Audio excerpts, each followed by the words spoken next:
Bien, buenos días, señoras, señores, amigos y amigas.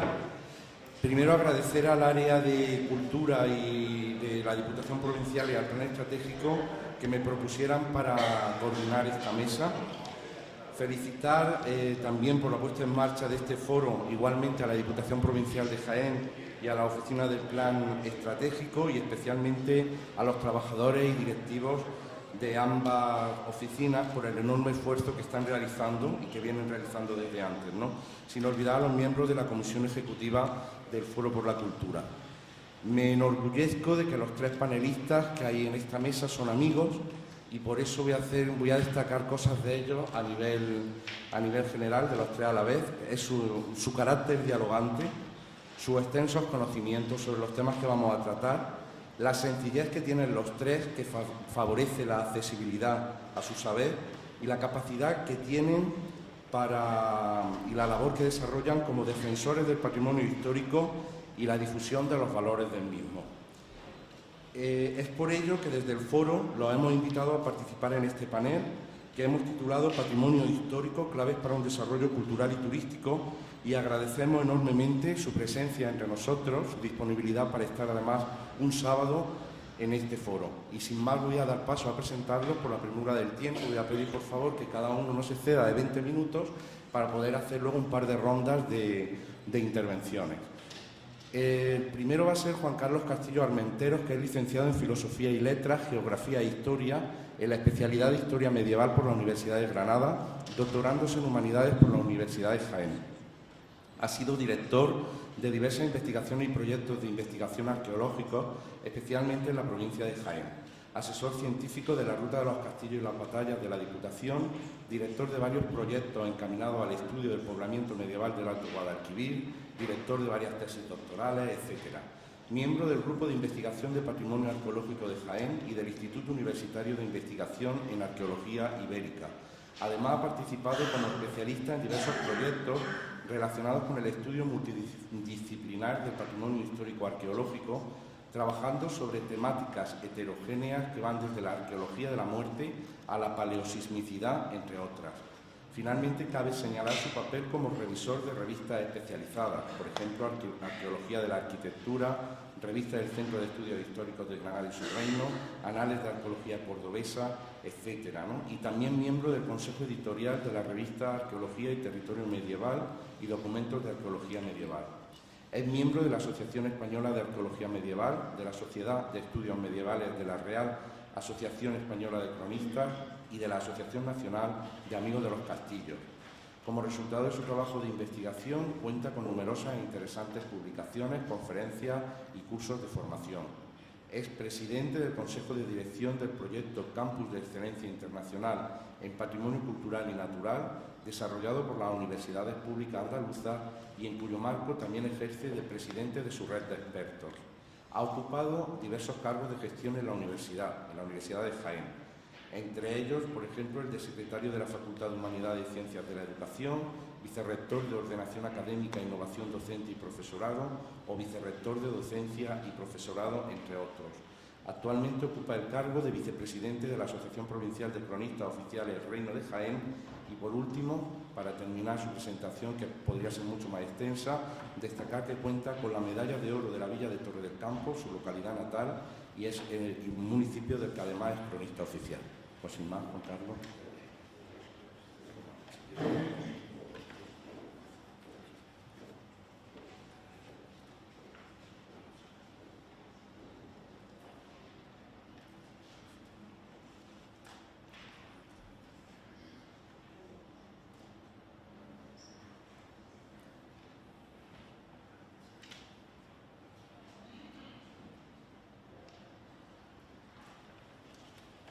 Muchas gracias.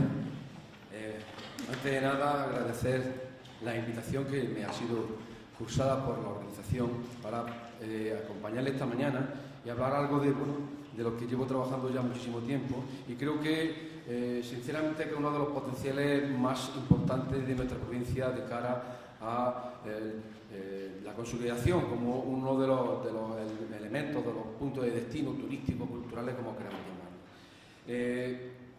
En concreto, yo le quería comentar que, Jaén es muy conocida, siempre es muy conocida por el tema del patrimonio renacentista o del patrimonio ibérico, gracias al impulso que mis compañeros de grupo de investigación le están desarrollando.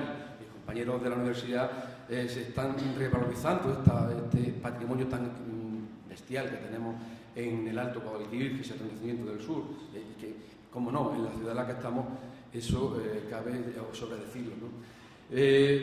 Ha sido un trabajo muy arduo durante mucho tiempo que ha ido reivindicando este valor añadido que tiene nuestra provincia con respecto al patrimonio ibérico.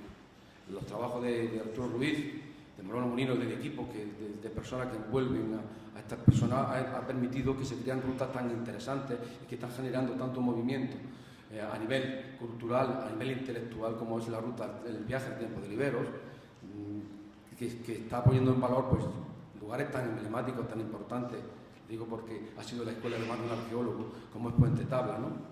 Entre otros.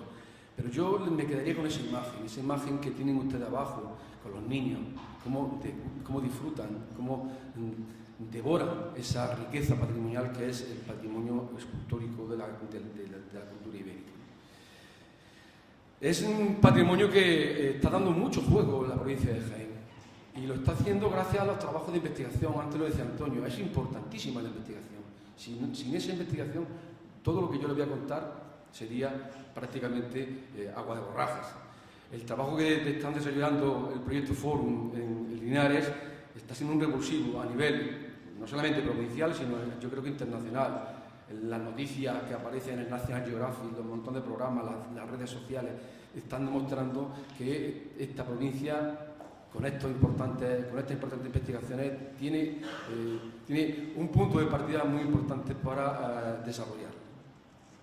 Y además lo que está dinamizando desde el punto de vista cultural toda la investigación que se está gestando en torno a esos trabajos en Castro. Y van a aparecer a la postre otros elementos muy interesantes, como es la arqueología o la arquitectura del olivar, que están intentando desarrollar, implementar también mis compañeros del Instituto de Estudios Universitario de Investigación de Arqueología Ibérica, o nosotros desde el área de Historia Medieval, con propuestas tan sugerentes como son las almazaras arqueológicas que se han ido documentando en la zona de Marroquín Bajo y que son un elemento a poner en valor en yo diría un futuro muy cercano. Hablo de la almazara, por ejemplo, de Cuétara, de los Robles, o bien la que apareció en la zona de Marroquí, en lo que sería el Cortijo de los Robles. Elementos que están ahí esperando financiación para ponerse en valor y que se conviertan además en otro elemento a desarrollar en una provincia tan olivarera como la nuestra y que tengamos un patrimonio que todavía, de momento, sigue prácticamente olvidado. O bien el paisaje de minero de Linares o de la zona de Sierra Morena, que gracias al impulso de compañeros de la Universidad de Jaén y del propio grupo de investigación de la zona de la Universidad de Jaén y Linares, están intentando poner en valor. Eso es un potencial que tenemos. Yo le voy a hablar del que yo conozco, o el que he trabajado para ponerlo en valor. Y yo no lo decía este señor, Gabriel Omar, un ingeniero, que en el año 74, en un discurso que publicó la revista, el Boletín del Instituto de Estudios Jienenses y también lo que sería la revista de Castillo de España, publica, y él en esa época ya está reivindicando el importantísimo patrimonio que encierra la arquitectura defensiva de nuestra provincia. Lo decía en todo ese texto que Jaén podría competir en turismo, no solamente con la zona que en aquella época se entendía que era una de las más fortificadas de Castilla y León, sino que podía competir con algunas regiones de Europa. Y ahí él hablaba de 85 castillos, en el año 74. Le aseguro que gracias a los trabajos que hemos ido desarrollando desde el área de historia medieval, ese número se ha incrementado nutridamente. Podemos decir que ha llegado a alcanzar casi, yo diría que varios centenares de castillos que tenemos inventariados, o de estructuras de fortificación. Es un trabajo que ha venido a colación con unas metodologías de investigación muy diversas, partiendo desde la propia documentación escrita a las fuentes visuales, desde las fuentes fotográficas antiguas, recogiendo todo tipo de información, o bien desde las propias investigaciones típicamente arqueológicas, desde la analítica de morteros, o bien desde las analíticas de la arqueología de la arquitectura, o incluso desde las propias excavaciones arqueológicas. Todo una nutrida y labor que prácticamente llevamos desarrollando desde el año 86 hasta la fecha y que nos ha llevado a inventariar algunos de los que tienen ustedes ahí. Y ya les digo que aproximadamente nos podemos acercar a cerca de 400 estructuras fortificadas las que existen en la provincia de Jaén, que ha llevado incluso a argumentarse que quizás nos encontremos con una de las provincias con más kilómetros más castillos por kilómetro cuadrado de Europa e incluso de algunas zonas. Y lo variopinto, lo bonito que tiene Jaén es que tenemos castillos de los más diversos, de los castillos más antiguos, los que son de las rebeliones muladíes del siglo IX, de la Cisna del siglo IX, castillos musulmanes, castillos militares, a castillos joyas tan impresionantes como son los castillos palacios construidos ya por la nobleza, la aristocracia, a finales del siglo XV, principios del XVI. Los castillos de Canena, de Sabiote, de La Guardia, en fin. Hay un montón de castillos que podemos interpretar como un potencial enorme para nuestra provincia desde el punto de vista cultural. ¿Por qué surge esto? No voy a darle una clase de historia, no tengo tiempo, ni mucho menos, pero esa riqueza se debe a unos hechos históricos que, como decía anteriormente Antonio, hemos tenido que investigar de manera detallada para poder entenderlo, porque no nos serviría de nada intentar poner en valor un edificio de estas características si no conocemos su historia, si no conocemos cómo ha evolucionado, cuándo se gesta y cuándo se crea. Muchos de ellos tienen su origen en esta imagen que les pongo. Son las rebeliones que una serie de señores muladíes desarrollan en el Alto Guadalquivir para enfrentarse a una política que van desarrollando los omeyas en toda la Andaluz. Y eso va a generar unos castillos que, bueno, castillos que ven ustedes ahí, son castillos porque yo se lo digo, pero no son estructuras de fortificación eminentemente como podemos entender un castillo. Decía Juan Eslava que cuando él estaba haciendo su tesis doctoral y buscaba los castillos de la sierra de Cazorla, la zona del adelantamiento de Cazorla, que buscaba castillos con torres, con murallas, con elementos defensivos, y no encontraba, claro. Él buscaba lo que todos entendemos como un castillo, pero no buscaba esto que tienen ustedes en imagen, que son las fortificaciones que crean las comunidades campesinas para defenderse de las agresiones de un Estado poderoso como era el Estado califal. Son cerros estratégicos con una defensa orográfica muy interesante que permitían defenderse, que encierran y podemos incluso crear rutas ligadas a esa incluso cisna dentro de la provincia de Jaén. Elementos de fortificación que están presentes en todo el Alto Guadalquivir, desde un extremo a otro, y que cada vez que nos adentramos en prospectar terrenos tan complicados como son las sierras, están apareciendo con unos niveles muy interesantes. Esa fortificación, muy liviana, vamos a llamarlo así, tiene un enmarque cronológico muy temprano. Sobre todo, no encaja en esta imagen porque, como ven, la frontera está muy arriba. La frontera con el enemigo cristiano no está tan cercana, está muy lejana. Pero a medida que eso va a cambiar, a medida que se produce el avance de los cristianos y empieza a desintegrarse el Andaluz, esa generación de problemas defensivos va a ir dando lugar a la aparición de un elemento muy importante para el Alto Guadalquivir, que es la frontera. La frontera entre Castilla y el Andaluz es la que realmente nos va a llenar nuestro paisaje de fortificaciones. Es una frontera muy larga, que va a perdurar durante muchísimo tiempo y que gracias a el intento de generar o de evitar la agresión, la defensa por parte de los musulmanes, de los cristianos o incluso de los musulmanes entre sí, se nos va llenando nuestro paisaje de fortificaciones como las que tienen ustedes en imagen. Fortificaciones muy rápidas de construir, muy fáciles de hacer, que no requieren de grandes conocimientos de arquitectura, pero que están omnipresentes en todo el valle del Guadalquivir.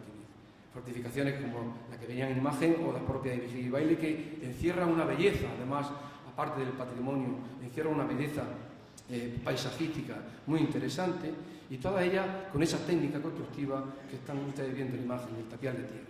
Un elemento, una técnica, como decía, fácil de hacer sin grande conocimiento de arquitectura, que va a permitir que nuestro espacio se llene de este tipo de fortificaciones. Le llamo la atención sobre esa...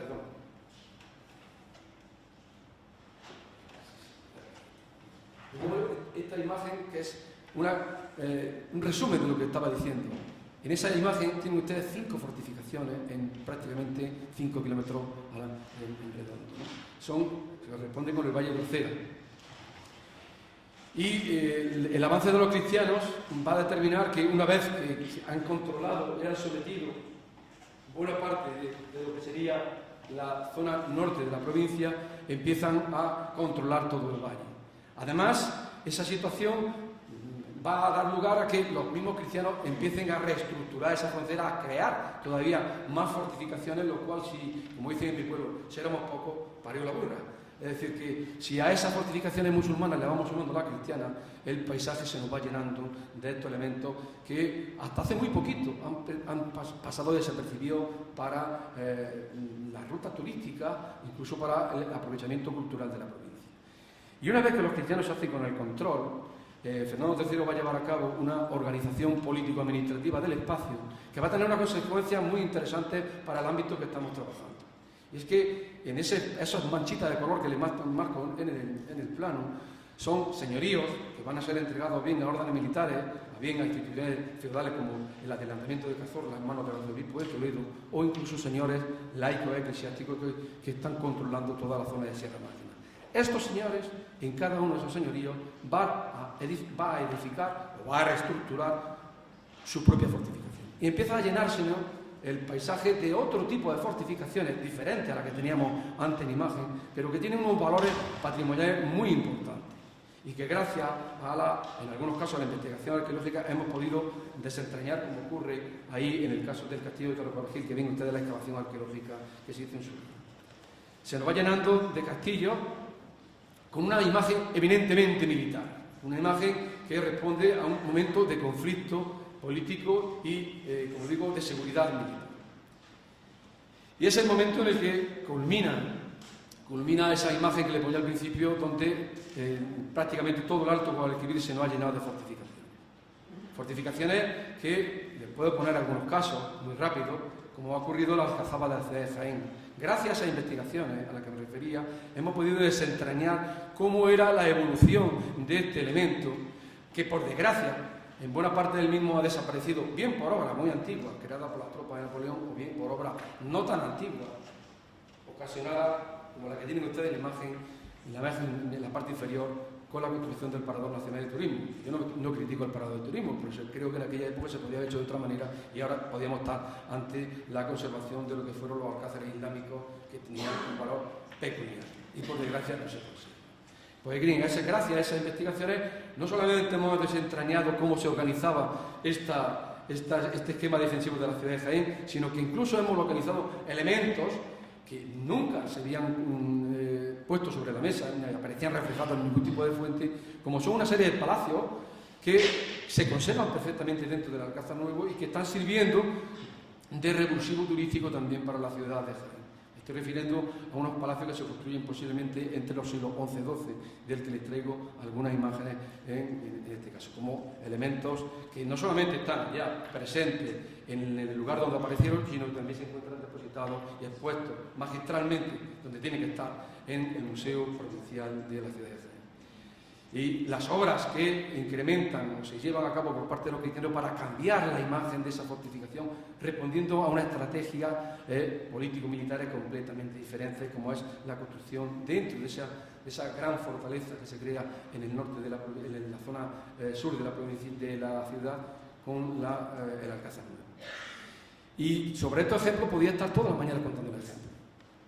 Casos que en su día, como es el caso del Caudete, era una zona completamente marginal, desaprovechada, y que gracias al empeño político, gracias al interés por parte de las corporaciones municipales del pueblo, gracias al empeño de los grupos de trabajo que han ido trabajando allí, escuelas, talleres, arqueólogos, hemos conseguido que esa ruina que tienen ustedes en imagen se convierta en un referente gracias a todos esos trabajos. Pero para poder poner en valor eso ha habido que explicarlo, y no ha sido fácil explicar un conjunto tan vital como ha sido el Caudete, pasando de lo que conocen las fuentes como Hisn al-Qadat, el castillo, el refugio de las fuentes, a convertirse en una fortificación a partir de 1246 de la Orden Militar de Calatrava, que lo que está aprovechando sencillamente es todos los elementos de fortificación islámico para construir una nueva fortaleza que responda a un modelo defensivo de autodefensa de la Orden de Calatrava. Incluso en un poquito de tiempo posterior, en 1385 se convierte en la sede de una familia muy importante, son los adelantados de la frontera, que son los Montemayor, y cómo transforman esa fortificación islámico-cristiana, islámico-calatrava, la van a convertir en una residencia acorde con el nuevo nivel social, el estatus social de sus dueños, que son los Montemayor. Y por último, no le voy a poner más caso, le voy a hablar de una joyita que tenemos en Jaén, que estaba con esa imagen tan bucólica que están ustedes viendo, muy castillo inglés, castillo hablo en principio, que gracias a los trabajos arqueológicos hemos encontrado algo muy sui generis, un elemento que no aparece muy abundante en nuestra zona, ni en la zona de control de la Orden de Calatrava, que es una iglesia fortificada. De castillo a iglesia fortificada. Este castillo ha conseguido ponerse en valor gracias también al papel tan importante que ha jugado la Sociedad de Lopera en sentar las bases de que esto es muy importante para el pueblo y por tanto tiene que recuperarse sí o sí. Y para eso vamos a contar con darle tiempo a la investigación para que pueda explicar qué era aquello y para qué va a servir ello. En principio podría haber sido un museo del vino, pero al final se ha convertido en lo que es el edificio que explica una fortificación o una iglesia fortificada. Así nos lo encontrábamos, como ven ustedes, nos lo encontramos allá por el año 93 y cómo ha ido progresivamente convirtiéndose en un elemento que denota cuáles eran sus características militares, pero al mismo tiempo, gracias a esa investigación, hemos podido interpretar que no se trata de una simple fortaleza, sino que se trata de una fortaleza que juega un papel doble. Cubre las necesidades espirituales de una población y al mismo tiempo cubre también las necesidades defensivas de una población. Y esos elementos que yo les he marcado en colores son los que nos han permitido a los arqueólogos, a los historiadores que hemos trabajado sobre él, explicar que los trabajos arqueológicos son fundamentales, imprescindibles, lo dice la ley, no lo digo yo, para poder aclarar cuál ha sido la dinámica evolutiva de joyitas como la que les muestro. Ver cómo esa superposición de estructuras que les marcaba ahí, o ese hallazgo tan subjetivo como una necrópolis dentro de un castillo, nos han permitido interpretar que lo que teníamos entre manos, lo que estábamos trabajando, lo que estábamos modelando, no era una simple fortaleza con elementos defensivos, sino que respondía a otras realidades y que tiene una dinámica constructiva, evolutiva, que responde a unos acontecimientos históricos que han sido los que han ocasionado el cambio, la mutación, la transformación a lo largo de la historia.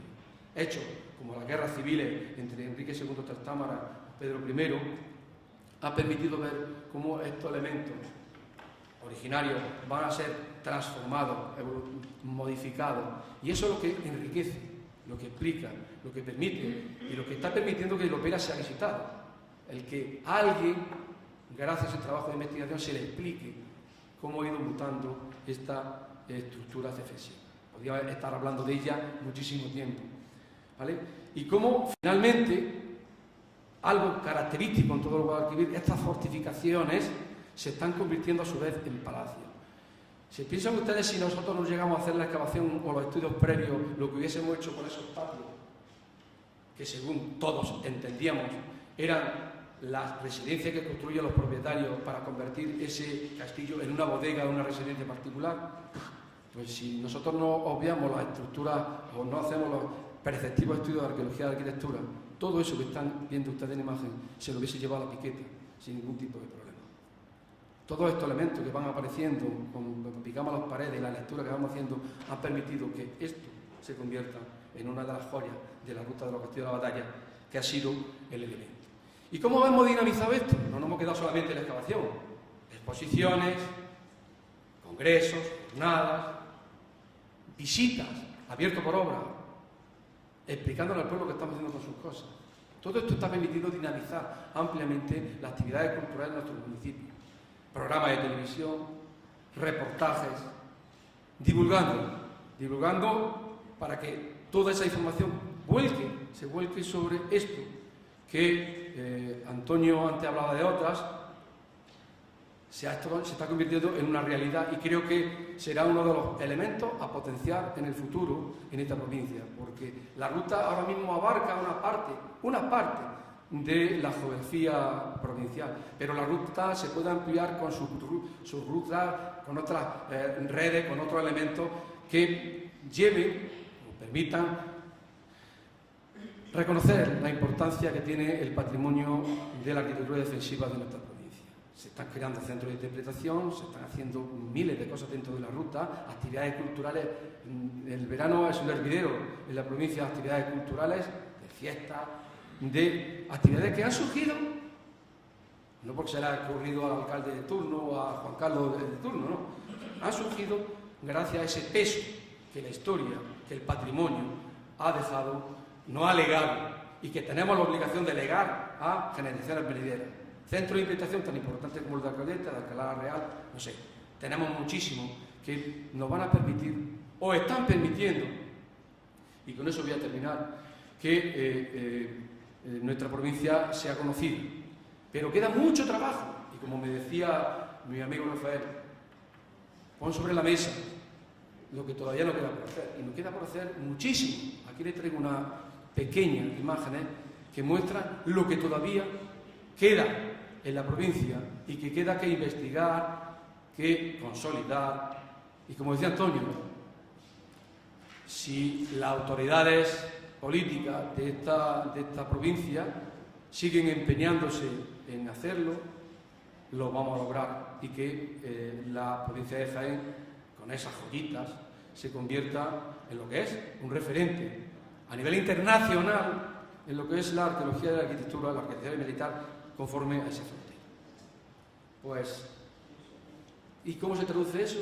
Concluyo en que estos datos son muy antiguos, son del 2012, creo recordar, en que el número de visitantes, de gente que acuda a conocer esta riqueza, pues no lo duden, no se lo piensen, y que cada día sean muchos más los turistas que vienen a disfrutar de esas joyas que, gracias al empeño político, el empeño social y el empeño de la investigación desde la universidad, estamos poniendo en manifiesto. Pues nada, muchísimas gracias.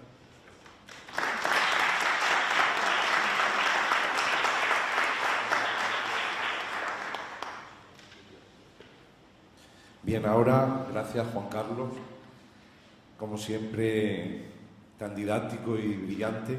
Ahora voy a dar paso a Francisca Hornos Mata, es arqueóloga y conservadora de... Yo creo que es mejor que le dé paso al compañero y yo. Vale. No, sin problema. Porque él tiene también una serie de imágenes y yo no quisiera que él tuviera que correr porque las 12 nos van a cortar a todos. Vale, pues voy presentando mientras a Rafael Pérez de la Concha Camacho, que es graduado de Turismo por la Universidad de Córdoba, guía e intérprete de turismo en francés e inglés, guía de la Catedral de Córdoba, la antigua mezquita. Desde 1985 y hasta el año 2000 desempeñó su labor en la Oficina de Protocolo de la Alcaldía de Córdoba, y desde el año 2000 viene ocupando el cargo como jefe de la Unidad de Turismo y Patrimonio de la Humanidad de ese ayuntamiento, el Ayuntamiento cordobés. Además es responsable de la organización de acciones de concienciación dirigidas a ciudadanos, escolares y jóvenes sobre la importancia que tiene vivir en una ciudad que está inscrita en la lista del Patrimonio Mundial de la UNESCO. Es delegado técnico por Córdoba en las diferentes redes municipales a las que pertenece esa ciudad, como son la Organización de Ciudades Patrimonio Mundial, el Grupo de Ciudades Patrimonio de la Humanidad de España, la Red de Juderías de España Caminos de Sefarat, la Red de Ciudades Catedralicias, la Red de Ciudades AVE, la Ruta Bético-Romana o la Ruta del Vino Montilla-Moriles. A nivel internacional y con motivo de la constitución de la ciudad de Córdoba como sede de la Secretaría Regional de las Ciudades Patrimonio Mundial de Europa del Sur y Mediterráneo, fue nombrado en 2001 coordinador regional de esa secretaría, que engloba ciudades Patrimonio Mundial de España, Francia, Grecia, Israel, Italia, Portugal, Bosnia-Herzegovina, Austria, Croacia, Bélgica, Montenegro, Armenia y la Santa Sede. No sé cómo lo hace, pero lo hace. Sí, muchas gracias, Rafa. Ante todo, Yo quisiera anteponer todos esos cargos, el de gran amigo de Rafa, una amistad tremenda desde hace muchísimos años, que nos une el amor por nuestras ciudades, y yo destacaría que gracias principalmente a un personaje que compartimos con muchísimo cariño, como es el judío Hasdai Shaprut, nacido en Jaén y bueno, que en Córdoba tuvo un papel fundamental en el califato. A través de la red de juderías nos ha unido en muchísimas actividades y bueno, yo creo que es el amor que tenemos todos por nuestras ciudades lo que nos hace estar en tantos sitios y en tantas actividades. Voy a ir muy rápido porque vamos muy mal en la presentación, la voy a dejar aquí para que la puedan ver más tranquilamente y después seguramente en el turno de preguntas pues esto no se ve apenas, pero bueno, es un cuadro en el que he intentado resumir hasta el 2013 que hice ese estudio, las principales cartas, declaraciones que había en los principales organismos institucionales que hablan de la relación entre turismo y patrimonio, o patrimonio y turismo. Yo soy técnico de turismo, como ha dicho Rafa, trabajo en el campo del patrimonio y del turismo. Estoy en muchos foros como este de cultura, en muchos foros de patrimonio, en los que intento lanzar y romper una lanza a favor del turismo. El turismo tiene sus aspectos negativos, evidentes, pero también los tiene positivos y intento, allá por donde voy, pues hacerlos ver. Hablamos de patrimonio histórico. En Córdoba tenemos 3 declaraciones Patrimonio de la Humanidad, la de la Mezquita en el año 84, la del Centro Histórico en el 94, el Patrimonio Inmaterial de los Patios en el 2012 y está la próxima a caer, esperemos, la de Medina Zahara, porque está ya en la lista indicativa y posiblemente este año, creo que este año es como estaba previsto, que el Consejo de la UNESCO declarara también Medina Zahara. En Úbeda y Baeza, en Jaén, son 2 ciudades que lo consiguieron también hace, creo que son 15 años lo que están celebrando ya. Y bueno, con compañeros de trabajo, compañeros de ruta y de viaje en algunas de las redes que vamos a hablar después. Pero yo quiero destacar que hay mucho y muy importante patrimonio histórico más allá del patrimonio mundial de la UNESCO. Y es una obsesión por los políticos principalmente en las declaraciones de la UNESCO. Y yo creo que no tiene que venir nadie de ICOMOS ni de UNESCO a decirnos lo importante que es nuestro patrimonio para que trabajemos en él, lo pongamos en valor, le saquemos toda la rentabilidad cultural, patrimonial y turística y económica que podamos sacarle. Aquí he sacado alguna fotografía de patrimonio importante que tienen en la provincia y que no es patrimonio mundial, pero que no tiene que, como digo, que venir nadie a decirnos lo importante que es nuestro patrimonio, como ha declarado también antes Juan Carlos, la cantidad de proyectos y de actividades que se pueden hacer. Ya lo mencionaba él antes y a mí me hizo, Rafa me mandó un WhatsApp hace algunas semanas en la que me reflejaba esta noticia y lo ha ratificado antes. Tenéis la provincia española con más fortaleza, yo creo que incluso de Europa. Y esto es un potencial que ese hecho nada más ya tenía que estar declarado como patrimonio mundial. En conjunto, hay, como sabéis, declaraciones de ruta, hay declaraciones de conjuntos arquitectónicos como los de Úbeda de Baeza, como los de conjuntos del románico, como en Oviedo y, por qué no, el de la fortaleza en la provincia de Jaén. Bueno, como digo, la obsesión hay que quitársela, los políticos quieren la declaración porque es verdad que tiene bastantes beneficios cuando a una ciudad o a un sitio lo declaran patrimonio mundial. Sobre todo el orgullo de la población. Eso de un ciudadano de Baeza o de Úbeda se siente muy orgulloso de que sus ciudades sean patrimonio mundial, es evidente. Eso es importante, pero ¿qué se consigue con eso? Que se involucren también en la defensa, en la protección del patrimonio. Se incorporan al desarrollo de los servicios turísticos. Se activa la economía, evidentemente, porque se activa el turismo, permitiendo conservar el comercio y mantener un centro histórico vivo. En algunos sitios demasiado vivo y en algunos sitios demasiado dañino, porque la sostenibilidad de esa gestión se está perdiendo. podríamos hablar después de problemas, vamos a verlos, pero evidentemente en algunos lugares estamos ya un poco nos ha sobrepasado la cantidad de turismo que nos llega y no se controla bien. Ese potencial de atracción que produce un crecimiento de la oferta hotelera en construcciones nuevas en Córdoba, coincidió la declaración de la mezquita en el 84, en el 94 se consiguió centro histórico y coincidió, como digo, con la Expo del 92 y que tuvimos la suerte de que estábamos entre Madrid y Sevilla, con lo cual este tren, este AVE que nos pasó por encima, nunca mejor dicho, porque destruyó, entre otros, un magnífico palacio Maximiano Herculeo del siglo III y bueno, pero gracias a eso nos puso en el mapa y fue un desarrollo económico y hotelero y turístico tremendo. También coincidió que en ese momento nos incluimos en una de las principales redes, como fue Ciudades Patrimonio de la Humanidad de España. Después también entramos en las redes Judería, en algunas de las que vamos a ver después. Se difunde mucho mejor la imagen del municipio en ferias turísticas cuando se lleva esa medallita del logotipo del Patrimonio Mundial de la UNESCO, ¿no? Y después se potencian fiestas y eventos que quizás de otra manera no se pondrían en valor ni se recuperarían.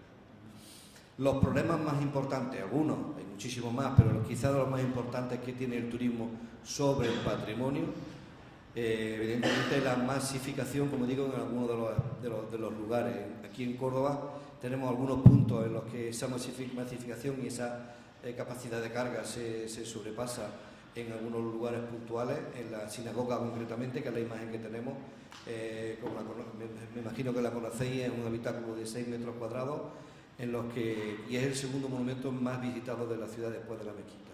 Llegan en torno a 500-600.000 personas al año y en la temporada alta encima coincide con los patios. Las colas para entrar a la sinagoga pueden tener, yo no llego a exagerar, si puedo hablar hasta de medio kilómetro para entrar en la sinagoga y estar prácticamente un minuto. Es decir, pierde la satisfacción del turista, baja. Esta otra cola para entrar en el Alcázar. El Alcázar no tiene problema de capacidad de carga porque es muy amplio y hay muchos espacios, pero la gestión falla y si todos los turistas tienen que pasar para comprar la entrada y entrar por el mismo lugar, ocasionamos en lugares y en días puntuales pues estas colas y estas molestias, con lo cual baja la calidad de la experiencia y la satisfacción del turista. Una gestión sostenible con puntos de venta en distintos sitios, con distintos espacios o lugares de entrada, se podrían solucionar estos aspectos. Evidentemente el deterioro del patrimonio con el impacto físico y ambientales, y en algunos lugares llegan a poner ya el prohibido o no queremos turistas porque están agrediendo nuestro patrimonio. Esta agresión que vemos ahí es de una simple basura, pero la agresión ambiental en los edificios, en las pinturas, en las esculturas es muy importante y hay que regularlo. Afecta mucho la autenticidad de los bienes, la famosa contaminación visual que tenemos en nuestros cascos históricos, al menos en algunos cascos históricos. Es cierto que Córdoba tiene relación con otras ciudades de patrimonio mundial y hay ciudades que este problema no lo tienen, pero no lo tienen por la sencilla razón de que sus gobernantes aplican las normas que tienen. En Córdoba y en algunas otras ciudades existen esas ordenanzas, pero no las aplican, nunca las aplican. Hay una ordenanza de publicidad que impide colocar nada fuera de lo que es el dintel de la puerta y todas las paredes están llenas de alcayatas. Por la noche o por la mañana muy temprano, cuando voy para el trabajo, todas las paredes están llenas de alcayatas y después cuando abren los comercios empiezan a colgar todo tipo de productos y lo más grave, no son ni productos nuestros, es decir, ya la globalización de la artesanía o de los souvenirs, te encuentras el mismo producto en Córdoba que en Valladolid, que en Barcelona, en lugar de potenciar la artesanía autóctona o local. El tema del despoblamiento, al final pues le hacemos la vida imposible a los residentes, se encarecen los servicios, se encarecen no económicamente, pero sí en gestión, cualquier obra, cualquier arreglo que un vecino quiera hacer en su casa, en su edificio, porque tiene que cumplir una serie de normas, y al final lo que hacemos es que echamos a los ciudadanos, a los residentes, y se convierte en esa palabra que no me gusta decir, pero que siempre sale en un parque temático que cierra a las 8 y que se despobla, y que la judería antiguamente tenía una vida intensa. A partir de las 8 cerraban los comercios, pero había una vida, y hoy día pasar por la judería de Córdoba después de que cierran los comercios y está muy despoblada. Y el problema de la gentrificación, ya cada vez más los comercios se van comprando por multinacionales, los residentes se van yendo, van comprando para apartamentos turísticos, y al final expulsamos al residente. Y bueno, ¿qué ocurre? Porque al final los ciudadanos, los residentes, tienen un sentimiento de rechazo brutal a los turistas. Imaginaros ese ciudadano o ciudadana que viva en esa calle, la calle San Basilio, en plena fiesta de los patios, antes de la declaración. Imaginaros después de la declaración cómo se ponen las calles ahora. Esos vecinos le hacen la vida imposible durante esos 15 días. Y digo esto como si digo ahora también la Semana Santa, porque la carrera oficial ha cambiado en Córdoba, pasa ahora todo por el casco histórico, y los vecinos no pueden pasar a sus casas. El año pasado, que fue la primera vez que se hizo esta nueva carrera oficial, había guardas de seguridad, es decir, no había ni policías locales públicos, eran guardas privados, en que impedían a algunos ciudadanos pasar por unas calles y le impedían acceder a su domicilio. Bueno, eso causó un gran problema, y bueno, hay que saber gestionar este tema, ¿no? Este turismo provoca estacionalidad turística, que también provoca estacionalidad laboral. Es decir, ya no solamente que tengamos estas puntas de que en Córdoba afortunadamente cada vez son más suaves. Antes teníamos una punta muy grande en primavera y otra en otoño, y unos valles tremendos entre el invierno y el verano.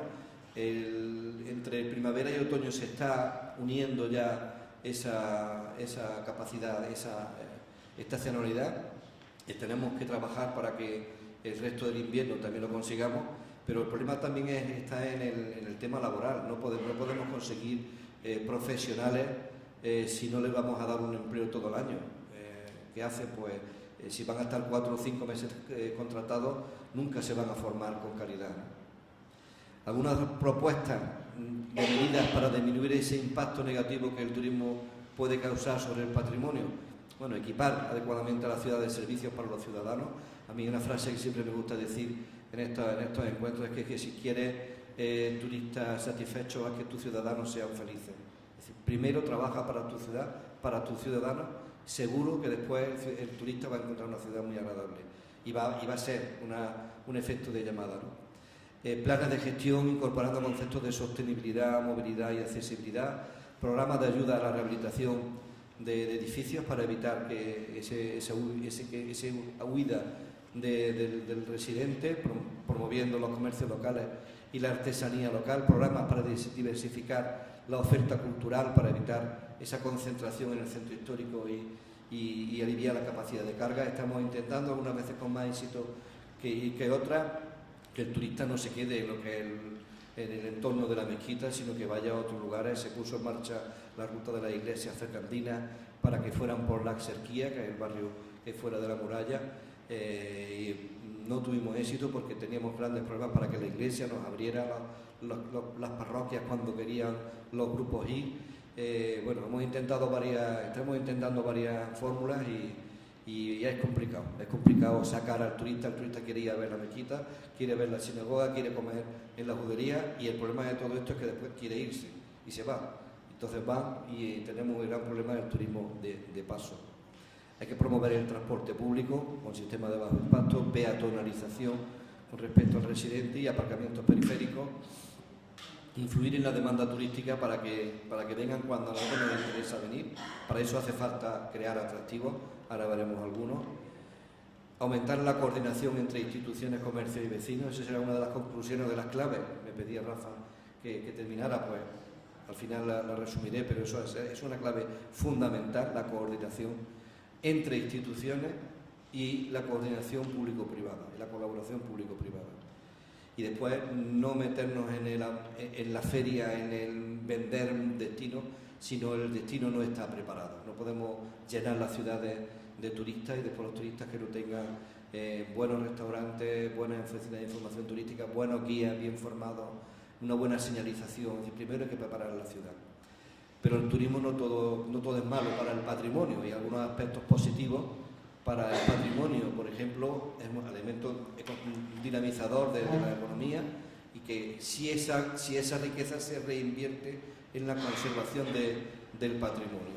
Tenemos pues ejemplos de patrimonio, de edificios que estarían perdidos, que algunos se han perdido, pero gracias al turismo se han recuperado y se han puesto en valor. Este es el centro de interpretación de los patios en la calle Trueque, un patio que estaba condenado a desaparecer. Es una oportunidad para los profesionales del patrimonio, es decir, en turismo no solamente trabajan los que estudian turismo, sino que hay muchísimos profesionales del patrimonio, graduados, licenciados en historia, en geografía, historia del arte, los que se están llamando últimamente intérpretes del patrimonio, a pesar de toda la problemática y toda la controversia que hay con la legislación y con el intrusismo, pero ahí ya la Junta ha regulado esto, y un licenciado en arte puede ser guía turístico si solicita su carné a la Junta y dice, y demuestra que creo que piden un B2 y un B1 en 2 idiomas, y son perfectamente guías legales para realizar la visita, ¿no? Pero el patrimonio es una oportunidad tremenda para el desarrollo turístico. La promoción turística de la ciudad a través de la promoción del patrimonio, he puesto aquí algunas de las ferias importantes que se hacen, en este caso el tema romano, como la propia Tarraco Viva en Tarragona, o Castro Legioni en Gilena. En fin, hay muchísimos aspectos, crea empleo, hay muchísimas empresas que están surgiendo en torno a la puesta en valor del patrimonio, de las recreaciones históricas. Estas son algunas de Córdoba.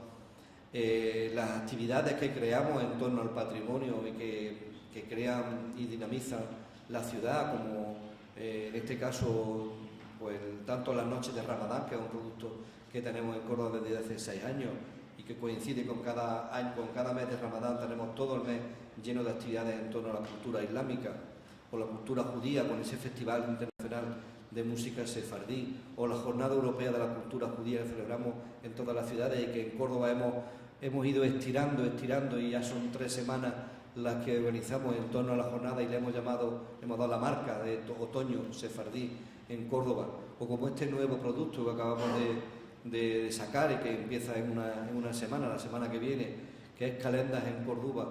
Es un producto muy parecido al de Otoño Sefardí, pero en torno a la cultura romana, con una cantidad de actividades tremendas. Pero lo más importante, el ayuntamiento organiza muchas de ellas, las promueve, pero hay muchísimas empresas que han puesto su oferta, sus precios de sus visitas, de sus actividades, y al día de hoy llevamos algunas semanas promocionándolo desde Fitur, y al día de hoy muchos de sus grupos están ya completos, con lo cual hemos llenado en una temporada baja, lo que decía antes, de la estacionalidad. Hemos metido esto en febrero, marzo, con un puente de Andalucía por medio, pero bueno, está teniendo un muy buen resultado, y las visitas que hacemos a yacimientos, vamos a visitar los yacimientos romanos de la provincia, Torreparedones en Baena, Fuente Álamo en Puente Genil, El Ruedo en Medinilla, Ategua, un asentamiento primero íbero y después romano en Córdoba. Están prácticamente también llenos las visitas, pero como digo, a destacar esa gran colaboración público-privada. Aquí hay instituciones que colaboran, que es prácticamente la primera línea, pero las 3 líneas siguientes de logos son todo empresas privadas que se han lanzado a ofertar sus productos para tener una oferta de calidad. Los intérpretes del patrimonio que realizan las visitas turísticas con sus precios perfectamente legales, las reconstrucciones gráficas para yacimientos arqueológicos, otro nicho de empleo que están teniendo algunos arqueólogos, el arqueoturismo que tenemos olvidado, con este programa de Calendas queremos rescatar, las recreaciones históricas que hay en muchísimas ciudades, la creación de aplicaciones de realidad virtual. Son elementos, ejemplos del patrimonio, de beneficios que el turismo está haciendo sobre el patrimonio, sobre en este caso los empleos del patrimonio. La divulgación del patrimonio que se hace a través del turismo, en este caso es evidente que es la mezquita catedral, pero muchísimos de los elementos patrimoniales no se conocerían, y ni incluso los ciudadanos lo conocerían si no se pusieran en valor a la hora de hacer un folleto o una difusión. La recuperación de numerosos inmuebles en el casco histórico, este otro patio que estaba condenado a desaparecer, la Casa de las Cabezas, y se convierten en museos, en hoteles, en restaurantes, en oficinas, o como este hotel de la Casa del Bailío, que tiene una domus romana en el subsuelo. Ese techo que veis es el suelo del restaurante, instalado de ese restaurante, o la Casa de la Judería, que se ha recuperado también, con actividades nocturnas que intentamos para que el visitante se quede a pernoctar en la ciudad, con ese Festival de la Guitarra, el Festival de Música Sefardí, la Noche Flamenca, el Alma de Córdoba, que es la visita a la mezquita, el espectáculo ecuestre, planes estratégicos que salen cada 2 por 3 y que van destinados a potenciar el patrimonio, y son planes turísticos. Involucrar y educar a la comunidad es muy importante. La artesanía local, recuperar los artesanos y los oficios artesanales, promueve la comprensión y el entendimiento entre los pueblos, con la multiculturalidad que en Córdoba concretamente se nos da, con el turismo judío o turismo kosher, el turismo halal, el turismo chino, en fin, el turismo abre fronteras y abre mentalidades. Los eventos nocturnos, como decía antes, para aumentar las pernoctaciones. Ahora se puede visitar también Medina Zahara por la noche iluminada y es una verdadera delicia. O crear rutas que están ahí, que estaban ahí y que no se aprovechaban, como la ruta de los conventos. Y paso a otro capítulo importante, el trabajar en red, lo que le llaman el networking municipal, o trabajar en red, importantísimo. ¿Por qué? Porque primero las redes los ayuntamientos son los que tienen más cercana la ciudadanía, los que tienen más cercana los problemas, y los ciudadanos pueden transmitirlos. Y cuando los ayuntamientos se unen, conocen perfectamente lo que tienen que decir, que saber cuáles son los problemas y cuáles son las soluciones. Y esta palabra para mí creo que es clave. Cuando trabajamos en red, dice, no tengan miedo de trabajar en red.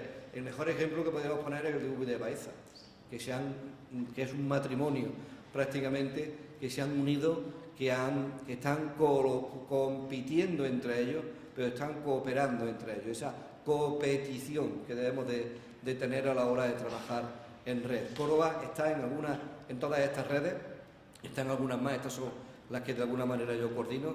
La Organización de Ciudades del Patrimonio Mundial, que es las ciudades patrimonio a nivel mundial, ciudades históricas, el Grupo Español, la red de Judería, la red de Ciudades AVE, que esta es muy turística, es plenamente turística, el Spain Convention Bureau, la red de ciudades catedralicias, que esta también está Jaén, pero bueno, está ahora mismo en stand-by. Hay redes que funcionan y hay redes que no funcionan. La Ruta Bética Romana, que estamos cumpliendo ahora 20 años, y gracias a eso hemos puesto en marcha ese programa de Calenda.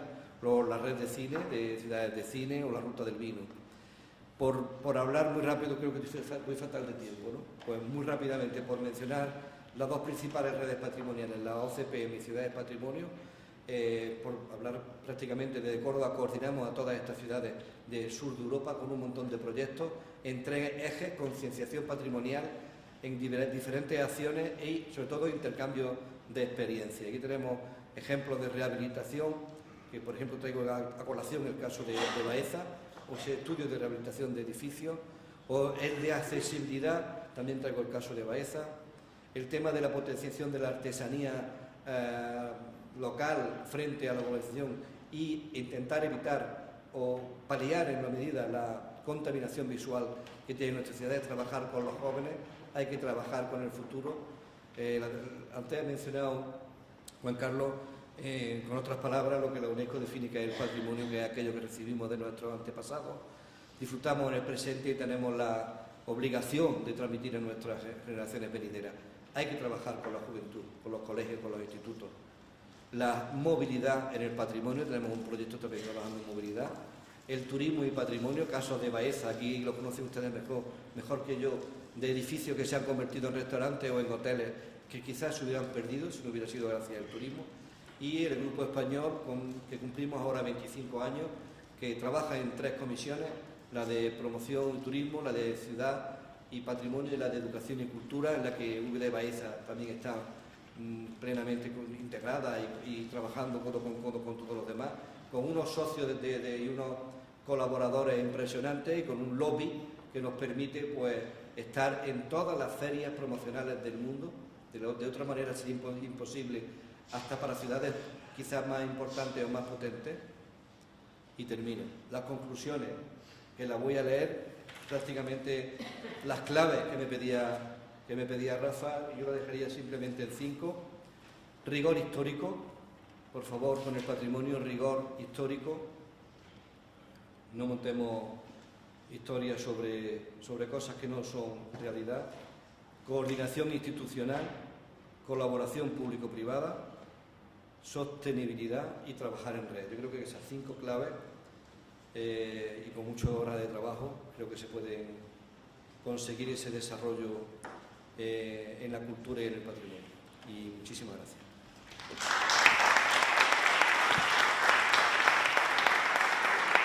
Gracias, Rafa. Perdona que haya... pero vamos a estar más de tiempo. He dejado un montón de folletos de todo lo que he hablado que se quiere llevar a casa. Por eso va también Córdoba, porque no para de...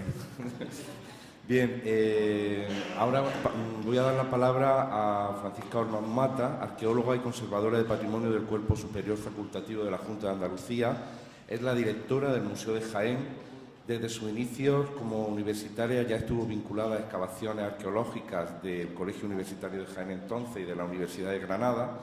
Desde 1985 su trabajo y formación se orientan hacia la gestión cultural, primero en temas relacionados con patrimonio arqueológico y después ampliando el campo al patrimonio histórico en sus distintas tipologías. Ha detentado cargos diversos, como por ejemplo el de jefa del Departamento de Protección del Servicio de Bienes Culturales de la Delegación de Cultura de la provincia de Jaén y también ha sido jefa de Servicio de Investigación y Difusión en el Patronato del Alambre y Generalife, entre otros.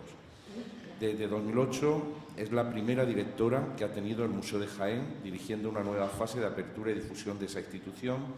Actualmente se vincula al Instituto Universitario de Arqueología Ibérica de la Universidad de Jaén. Sus trabajos publicados se orientan hacia 2 temáticas principales: el patrimonio arqueológico y su gestión en Andalucía y la forma de representación de las mujeres en diversas instituciones culturales. Ha formado parte de comisiones asesoras a nivel provincial y regional, como por ejemplo la Comisión Provincial de Patrimonio de Jaén, la Comisión Andaluza de Museos y Comisión Técnica del Conjunto Monumental de la Alcazaba de Almería, e incluso ha llegado a ser la presidenta de la Comisión Andaluza de Arqueología. Y como no podía ser de otra manera, pues cuentan su haber con varias e interesantes publicaciones. Pues sin más, Paqui, gracias. Pues muchas gracias primero a Rafael por esa estupenda presentación que de entrada tengo que decir que la he conseguido a base de una de las líneas de investigación que él ha citado, que es mi interés por la temática feminista, por la temática de la representación de las mujeres. Él la ha sacado de Wikipedia, somos muy pocas mujeres las que estamos en Wikipedia, entonces pues hemos hecho alianzas para lo cual se lo recomiendo a todo el mundo porque está muy bien, no tienes que mandar currículum, no tienes que cortar a nadie cuando estás leyendo el currículum largo, se ponen 5 líneas, que son las que se leen, y está fenomenal. Yo estoy encantada, Rafael, de estar aquí hoy, pero encantada del todo. ¿Por qué estoy encantada? Porque el patrimonio histórico, igual que para ti, igual que para los compañeros que tenemos en la mesa, pues es nuestra vida. O sea, cuando nosotros hablamos de patrimonio histórico, no estamos hablando, podemos hablar de leyes, pero en realidad nosotros estamos hablando de historia de vida, vidas profesionales, pero también vidas emocionales y sentimentales. Es decir, yo comprendo cuando Antonio esta mañana estaba hablando del primer plan y, bueno, para algunas personas se refería a Paco Zaragoza y, bueno, algunas personas pues de verdad nos emocionamos porque realmente es nuestra vida. De entrada yo quiero decir, con este papel que me habéis dado de panelista, que yo creo que me queda grande, pero bueno, pues como panelista quiero decir que lo más importante que Jaén podemos aportar al patrimonio histórico somos la gente de Jaén, que somos muchas, que nos creemos de verdad que Jaén tiene una oportunidad en el patrimonio histórico. Esa gente que contra viento y marea hemos abierto el Museo Ibero. Esa gente que contra viento y marea y capitaneados probablemente por Pilar Palazón, lo completaremos hasta el final. O sea, yo creo que cuando hablamos de todas estas cosas del patrimonio, a veces nos ponemos nos ponemos muy legalistas en el sentido, y mira que yo estoy aquí en este panel como representando la tercera pata que sería la administración cultural. Hemos visto un excelente ejemplo de profesional de la investigación, un excelente ejemplo de profesional del turismo, porque son profesiones que se pueden reunir o que se pueden juntar, pero son profesiones cada uno con su excelencia. Y sobre todo a Juan Carlos, que lo conozco mucho. Al otro compañero lo conozco menos, pero hemos coincidido en algún lugar que otro, y lo único que tengo que decirle es que por su discurso, que todo el mundo ha gozado igual que yo aquí en esta sala, se ve que le une a Juan Carlos una cosa: son excelentes personas. Se les nota en la forma de hablar, en la forma en que han preparado cuidadosamente lo que tenían que decirnos, en la forma en que nos han ayudado a ti y a mí a llegar al final de la presentación y olvidarme lo que traía escrito, porque me ha resultado tan vivificante lo que he oído aquí que creo que es más, que puedo aportar más diciendo estas cosas. La investigación en el patrimonio histórico, Juan Carlos ha hecho ahí un recorrido en el que solamente le voy a echar en falta una cosa: le faltan fotos buenas. Sobre todo, no, las fotos tuyas son muy buenas, pero yo estoy harta ya de ver a esos bellos investigadores, a Arturo, a Manolo, a José Luis, a Juan Carlos, en fin, son bellísimos esos investigadores, pero echo de menos pues, a la doctora Navarro, a la doctora Montilla, a grandes investigadoras como Pérez Martínez, pero no están en primer plano. Reivindica a la doctora Alcázar, que además como tú comparte. Fíjate lo que son dos investigadores que se dedican a la investigación de los temas medievales, ella se llama Alcázar y él se llama Castillo, con lo cual ya venían predestinados. La investigación no es una cosa de genialidad, ni en patrimonio histórico, ni en turismo, ni en bellas artes, ni en nada. Los genios, detrás de los genios normalmente hay gente que abusa del poder, nada más que eso. Y voy a dejarlo ahí, porque no quiero opinar ni de Picasso, ni de Einstein, ni de otros. Lo que hace verdaderamente fuerte la investigación, son los grupos, los equipos. Y en eso Juan Carlos lo sabe, Rafa lo sabe, y yo creo que casi toda la sala lo sabe. En eso las mujeres como mínimo casi siempre somos el 50%. Yo quiero poner esa beta en femenino en todo este tema. Y en ello el 75%, por ejemplo. Quiero poner esa beta porque creo que muchas de las cosas que hacemos con un pensamiento en femenino nos llevan a cambiar cosas en las que estamos encerrados desde hace mucho tiempo dando vueltas y no hay manera de salir, si lo tenemos todo, si hemos analizado todo, si finalmente tenemos muchas potencialidades, si tenemos excelentes profesionales, si tenemos centros de investigación, entonces acabamos siempre diciendo que nos falta coordinación. Antes de la coordinación nos falta otra cosa. Nos falta administración cultural. Esto hay que decirlo. Ayer Pedro Paricio decía los artistas tienen que pagar la luz, el agua, tienen que pagar la comida, tienen que pagar los alquileres, que no se nos olvide. Para investigar, los investigadores y las investigadoras tienen que cobrar. Para proteger patrimonio etnológico, arqueológico, histórico, todas las variedades, bibliográfico, documental, tenemos que tener personal que sea facultativo, especialista, técnico en estas materias. A veces lo que llamamos mala coordinación entre administraciones no es nada más que administraciones no suficientemente dotadas. Es verdad que luego hay otro problema, el problema de tener unas prioridades. Las prioridades, incluso en la administración cultural, a veces no van por el camino de la protección de la cultura. A veces, queriendo ser tanto motor de desarrollo, a veces no hemos ido más del lado oscuro. El lado oscuro que también nos ha presentado el representante del Ayuntamiento de Córdoba. Porque yo estoy totalmente de acuerdo en que la forma de gestionar patrimonio, y sobre todo para hacerlo motor de desarrollo y de crecimiento, la institución es el ayuntamiento. Está escrito desde hace muchísimo tiempo. Yo lo he vuelto a repetir varias veces en algunas publicaciones.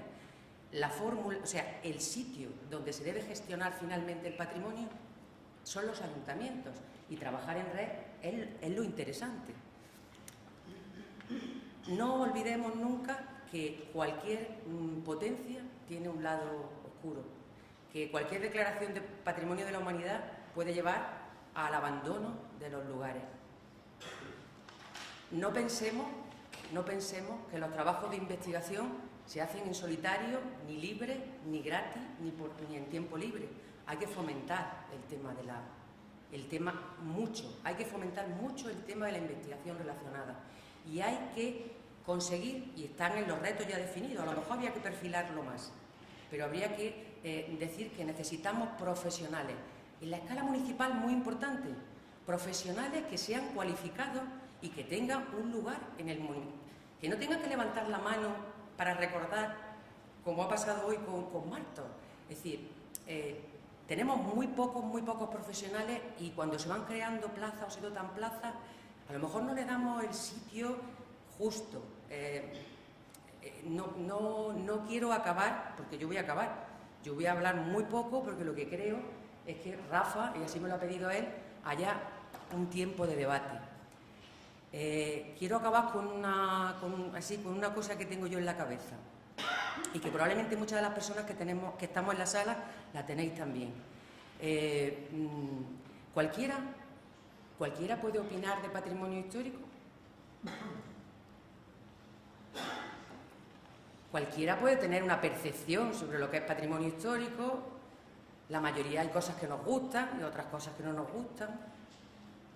Incluso en un espacio cualificado como este, que es un foro me encantó lo que dijo la representante de la universidad, me encantó lo que dijo, me dijo, por la cultura, o sea, un escudo para proteger, porque realmente está amenazada.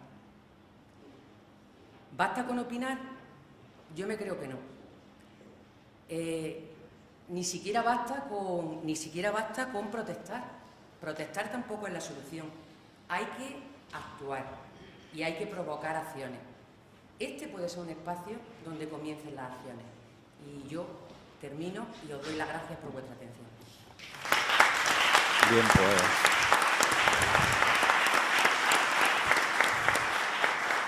Vamos muy justos de tiempo, porque a las 12 hay un café, entonces robaría, hacemos una ronda de intervenciones. ¿Quién quiere intervenir?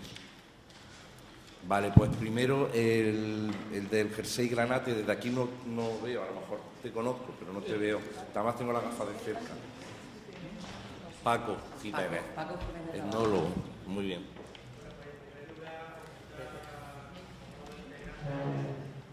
No se oye.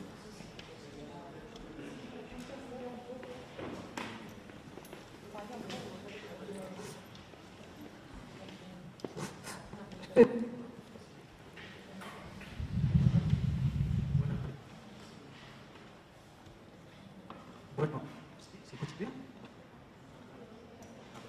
¿Sí? Voy a pegármelo, voy a parecer un turrunero. pero bueno, voy a intentar hablarlo. En primer lugar, quisiera felicitar por todas las personas que forman parte del panel, es decir, son gente que le caracteriza su generosidad y su trabajo, ¿no? Y específicamente quería felicitar a Pachi por su brillante intervención, porque gran parte de las cosas que ha dicho eran las que yo le iba a preguntar, y entonces, pues bueno, efectivamente, le doy las gracias también por visibilizar dentro del patrimonio a todo lo que significa el patrimonio, la mujeres, efectivamente, si no es así, directamente no con ello. Efectivamente, también le doy las gracias porque efectivamente... que se pierde, Paco? Se pierde. De todas formas, Paco, me va a disculpar antes de que sigan, no va por ti evidentemente, porque acabas de empezar. Sí rogaría que las dos intervenciones que se han pedido sean lo más escuetas posible, en aras a, si hubiera posibilidad de una segunda ronda, ¿vale? Pues muy sencillo y muy fácil. Perdona, Paco. Paco. Directamente por la que al patrimonio antropológico y material, que no estaba presente en la mesa, también te agradezco. Contexto de planificación. Mira, que está reivindicando el patrimonio inmaterial, el etnológico específico, que no se puede construir sin los lugares de espacio que está puesto dentro de los retos. Vente aquí, habla aquí. Si es que esto es un foro que no se puede... Un foro no se puede hacer en una iglesia. Es lo contrario de un foro, una iglesia.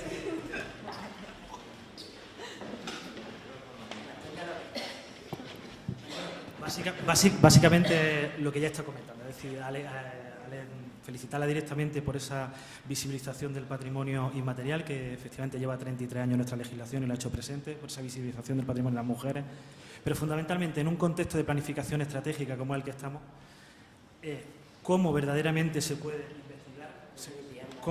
investigar, cómo se puede conservar, cómo se puede activar nuestro patrimonio. Si llevamos ya 10 años sin un plan cultural directamente, los anteriores fueron los planes de bienes culturales, efectivamente llevamos 10 años sin una planificación política. ¿Cómo se puede investigar, conservar, proteger y activar si no tenemos directamente cuerpos técnicos específicamente que se encarguen de esa labor en los diferentes valores que tiene el patrimonio? ¿Y cómo se puede investigar, conservar, actuar y difundir si no tenemos presupuesto para llevarlo a cabo? Y bueno, solamente agradecerlo. Gracias. Bien, voy a este señor que también ha pedido la palabra para que intervenga y ya, si quieres subir o... Sí, al principio también no te había visto, disculpa. Bien, yo creo que casi se me escucha muy brevemente. Felicito a los tres por tan interesante análisis y palabras. Quizá, puesto que soy artista contemporáneo, quisiera sacar a colación de que siempre sería interesante en esa, digamos, dinámica de aportaciones en la que estamos en este foro, ¿no? El posible diálogo que se puede establecer desde el arte contemporáneo con el patrimonio histórico, puesto que este en gran medida es una máquina del tiempo que nos sumerge en otros momentos de la historia y en otras problemáticas que en muchas ocasiones son problemáticas pues, muy cercanas incluso a las de nuestro tiempo, ¿no? Y en ese sentido las visiones contemporáneas pues, podrían ser un elemento dinamizador, que estoy seguro que en Jaén se están haciendo muchas, pero quería sacar a colación, ayer no tuve tiempo de ponerlo, pero sí quería haber puesto algunas diapositivas sobre un proyecto que se lleva a cabo en Córdoba, se llama El vuelo digno y se lleva a cabo, como han citado, en la Villa Romana del Ruedo de Almedinilla. En Almedinilla, en esa villa romana, se descubre un dios igno, un dios del sueño, y entonces se realizan una serie de interpretaciones anuales, es decir, con una periodicidad. No hablo aquí de hacer una cosa puntualmente una vez, sino algo como un proyecto de arte contemporáneo establecido en el tiempo, ¿no? De diálogo, de reflexiones sobre el sueño, la mitología, simbología, mujer, etcétera, ¿no? Ese quizá es uno de los casos más concretos, también tenemos en Medina Sara determinadas acciones que se han hecho, digamos, quizás están mucho más puntuales, ¿no? Como la de Isaí Llanace recientemente, o Miguel Moreno Carretero también recientemente, o incluso en los patios, que antes incluso de ser patrimonio de la humanidad, pues se hizo una fenomenal actividad que fue el patio de mi casa, digamos, gestionado nada menos que por Gerardo Mosquera, dentro de las actividades que luchamos porque fueran patrimonio de la humanidad, capital cultural europea, que finalmente no se consiguió. Entonces, bueno, digamos desde la perspectiva de qué retos, qué cosas se pueden aportar en este foro, pues pienso que sería interesante, porque no siempre se es demasiado permeable desde algunas instituciones, digamos, relativas al patrimonio a la actividad contemporánea, y bueno, yo creo que son unos diálogos que pueden aportar mucho. Muchísimas gracias. Muy bien, gracias. Chema, por favor. Hola, buenos días. Soy Chema López del Museo Terraolio. En primer lugar, soy activo de la Ciencia de la Sostenibilidad, que estamos en Estíbar, en Madrid. Hacer una invitación, aprovechando este foro a todos los que estamos aquí, porque el museo es una joya conocida y poco a poco queremos poner en valor, ¿no? dar la enhorabuena a los panelistas y sobre todo hacer una propuesta concreta a Juan Carlos Castillo al respecto de esa pequeña reseña que has hecho de la almazara encontrada en Marroquíes Bajos. Pues nada, que cuando diga de ponerla en valor, contar con el espacio expositivo del Museo Terrario, contar con los recursos y con la apuesta de ciudad también por nuestra parte para sacar la reducir ese patrimonio. Relacionado evidentemente con el aceite de oliva, sostenibilidad, pero desde la perspectiva histórica, ¿no? Que no tecnológica, que es el perfil que tiene ahora el museo, ¿no? Muy bien, gracias. Ahora no sé si alguno de vosotros queréis contestar a... Bueno, dar las gracias por las intervenciones, sobre todo, y bueno, y recoger los guantes esos de que un museo quiera colaborar y recoger parte de las investigaciones. Ahora mismo la Villa de los Robles, con el tema del aceite, está, gracias a la Universidad de Jaén, al Vicerrectorado de Proyección de la Cultura, hay una exposición en el Colegio de Arquitectos que gráficamente pone en valor ese punto. Entonces, yo creo que encontrar puntos de encuentro, y lo del tema del arte contemporáneo, yo ayer sí te escuché y te vi con las prisas, pero los encuentros del arte contemporáneo, la creatividad actual, si el patrimonio histórico no se realimenta de lo que es la creatividad contemporánea, entonces estaremos fosilizando lo que es patrimonio histórico. Nosotros no entendemos el patrimonio histórico como lo entendían los anticuarios. Aquí mi colega, el arqueólogo, yo arqueóloga, somos todo lo contrario del anticuario. Es decir, aunque nos fascinemos con un castillo, aunque nos fascinemos con un objeto, realmente lo que nos interesa es las personas y la capacidad que tuvieron las personas de crearlo. Y la forma más fácil de llegar es a través de la creación contemporánea. De hecho, los programas educativos se hacen en base a la educación artística de los museos arqueológicos del país, tanto en el Museo Ibero como en el Provincial de Jaén. Muy bien. ¿Vosotros no tenéis ayuda? Voy a aprovechar para seguir vendiendo mi ciudad. Aprovechando que el comentario que ha hecho de los patios, no sé si habéis visto el pasado otoño la edición de Flora en los patios, una actuación de flores moderna en los patios, en el patrimonio. Y yo también una reflexión, que el arte contemporáneo en este caso, o la manifestación contemporánea, también son patrimonio. Me parece que patrimonio es todo, y que tengamos en la mente que en el museo en el Centro de Arte Contemporáneo de la Córdoba hay unas colecciones de arte histórico que es patrimonio. No tenemos que ir siempre a piedra y a lo antiguo. Muy bien, pues quedan 5 minutos, por lo tanto, bueno, 2 palabras más brevísimas, por favor. Sebastián. Sí, me gustaría introducir a modo de debate para lo que es el foro la perversión que supone vincular permanentemente patrimonio y turismo. Creo que es una perversión absoluta. Yo trabajo también para el desarrollo rural y promovemos y estimulamos ese tipo de acciones, pero creo que es incorrecto. Es decir, el patrimonio hay que conservarlo porque pertenece a nuestra cultura y es indisoluble de lo que nosotros somos como seres humanos. No tenemos que hacerlo siempre porque hay un negocio.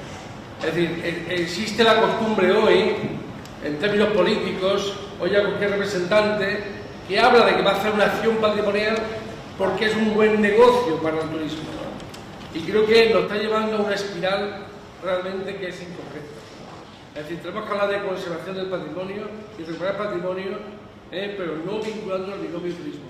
Yo tengo grabado en fuego en mi cerebro en las reuniones del plan estratégico, una reunión en la que participé que era de patrimonio y turismo, donde planteé en una ocasión la importancia que tenía conservar y recuperar el patrimonio de las pinturas rupestres que están declaradas Patrimonio de la Humanidad en la provincia de Jaén y que nadie las nombra nunca.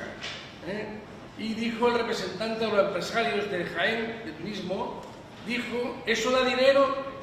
Y dijeron, no da dinero, y dijo, pues no nos interesa. Es decir, ese es el problema. El problema es que no podemos cometer el riesgo de que si vinculamos permanentemente patrimonio, cultura con negocio, realmente corremos un serio riesgo, aunque sé que gracias al discurso del aprovechamiento económico se está poniendo mucho dinero para recuperar patrimonio. pero creo que es un error. En cualquier caso, creo que es un error. Bien, y el otro señor. Buenos días, soy Antonio Ángel Pérez, miembro del colectivo Proyecto Magallanes de Linares, y quería solamente abrir una ventana a la importancia que tiene dentro de la gestión del patrimonio la presencia de la sociedad civil. ¿Para qué queremos el patrimonio si la sociedad que lo tiene no lo valora, no lo defiende, no lo considera como propio? O otra vertiente, iniciativas que se toman, como por ejemplo el caso de Linares, desde la sociedad civil para la recuperación y puesta en valor del patrimonio, o como también sucede en Córdoba con algunas actuaciones como por ejemplo de la calle Imágenes, que me parece una cosa muy interesante. ¿Qué papel tiene la sociedad civil? ¿Qué forma de coordinación y de participación tiene en toda la gestión? Y incluso desde aquellos momentos de investigación, no solamente en la gestión posterior, sino en la propia investigación, la propia sociedad civil, las organizaciones de voluntariado y asociaciones culturales tienen un papel importante y tienen mucho que decir y aportar. Gracias. Muy bien, gracias. El tema de Sebastián Lozano, que pues, puede generar una polémica y como tratar de llevar una mesa, pues tenemos que tocar solamente para que me parece oportuno. Si tratar de tocar ese tema, ¿vale? O aunque sea brevemente. Sebastián, esa visión que tú tienes la compartimos más de uno. ¿Por qué? Porque muchas veces conseguimos por las autoridades municipales, provinciales, el que sea, conseguimos un presupuesto en el que cuando nosotros planteamos para llegar al objetivo final la necesidad imperiosa de conocer lo que estamos tratando, nos encontramos con un problema. Y es una guerra continua e intentar reivindicar el papel tan importante como he puesto en manifiesto de llevar a cabo los trabajos, además lo dice la ley, es que no lo dice Juan Carlos, lo dice la ley, los trabajos necesarios para que el elemento sea protegido. Lo que viene detrás es secundario, pero el elemento es el principal. Muy bien, pues muchas gracias. Sin más, sí.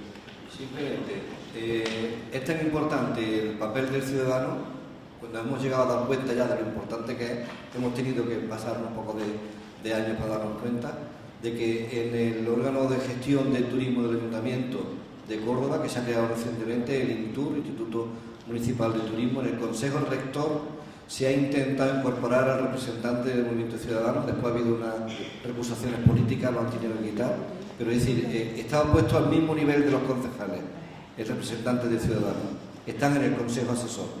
Y hablando de la calle Imágenes, en el Congreso Mundial de la OCPM que hemos tenido en octubre y noviembre en Corea, Gobal, nuestro amigo Gobal, que es el autor y el creador y el alma mater de este proyecto de imágenes, ha sido el representante de Córdoba, conmigo, como coordinador regional en Corea. Y ha sido el único ciudadano que ha ido a presentar un proyecto ciudadano de todo el mundo. Pero la calle Imágenes, magnífico ejemplo. Muy bien. Pues sin más, de nuevo muchas gracias a los tres, yo creo que ha sido realmente muy interesante, que no hemos necesitado un poco más de tiempo. Gracias también a los que habéis participado. Y el foro invita a un café ahora en la cafetería, ¿no? En el patio se han dispuesto una serie de mesas y también en la cafetería para tomar un café. Dos cosillas. Una, que después del café nos vamos a ir todos al patio del edificio de al lado para hacernos una foto de grupo, ¿vale? Y que después de ese café, que se terminará a las 12:30, en el aula 1, es decir, en la planta baja del edificio de al lado, tendrá lugar el patrimonio artístico, bibliográfico y documental jienense y sus instituciones en la provincia. En el aula 3, es decir, arriba al lado del aula magna, tendrá lugar en el patio, en el edificio de al lado, las artes escénicas, territorio fronterizo. Aquí en la capilla será gestión cultural, nuevas tecnologías y audiencias. ¿Vale? Muchísimas gracias.